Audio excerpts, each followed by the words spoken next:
मुंबईमध्ये उपमुख्यमंत्री एकनाथ शिंदेंविरोधात स्टँड अप कॉमेडियन कुणाल कामराचं विडंबन।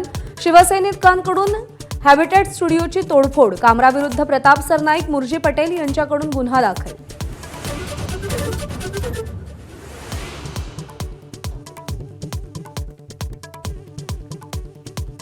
ठाणे की रिक्षा कवितेवर स्टँड अप कॉमेडियन कुणाल कामरा ठाम। संविधानाची प्रत दाखवत घटनेच्या चौकटीत कोणत्याही कारवाईसाठी सज्ज असल्याचा दावा।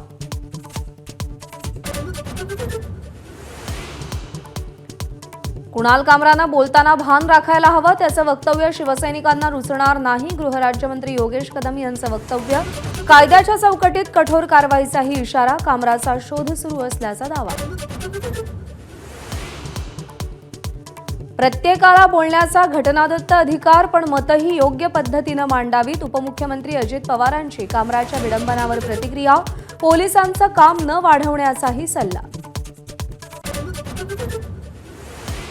महाराष्ट्रात गुंडराज, हॅबिटॅट स्टुडिओ तोडफोडीवरून संजय राऊतांचा हल्लाबोल। हा हल्ला कमजोर गृहमंत्री लाभल्याचं निदर्शक। राजकारण्यांना टीका सहन करण्याचाही राऊतांचा सल्ला।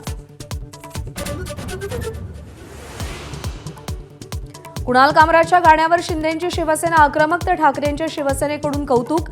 सकाळी 11 वाजता कामराची धुलाई करण्याची निरुपम यांची एक्स पोस्टवर धमकी।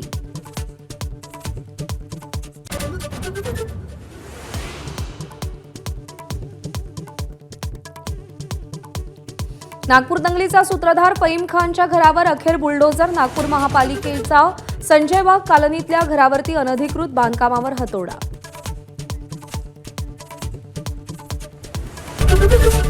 एबीपी माझा, उघडा डोळे बघा नीट।